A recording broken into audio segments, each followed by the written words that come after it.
Police এসেছিল বাড়িতে? হ্যাঁ, কি এসে কি বললো? এসছে, হুম। বলছে আপনার ছেলের নাম প্রভাস মণ্ডল। আমি হ্যাঁ, তা আপনার ছেলে মারা গেছে, হুম। আপনি দেখতে চান? হাসপাতালে আছে, দেখুন।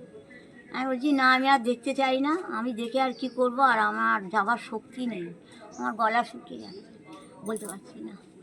হ্যাঁ, তাই বলছে আমার যাওয়ার শক্তি নেই, আমি যাব না, তোমরা থাকো। বলছে ওর তো আই কার্ড লাগবে। তাই বলেছি দেখো আমি সব কোথায় আই কার্ড জানি না, খুঁজে পাচ্ছি না। ছেলে যে মৃত্যু হলো তাতে আপনার কষ্ট হচ্ছে না? আমার কষ্ট, মার তো কষ্ট হবে, আমি সে কষ্ট দরকার নেই, ও যা কর্ম করেছে তাতেই গেছে, আমার শান্তি। মানে ও যে নাবালিকার সঙ্গে যে হ্যাঁ, অত্যাচার করেছে, যা করেছে তাতেই ওর মৃত্যু হয়ে গেছে, ভালোই হয়েছে।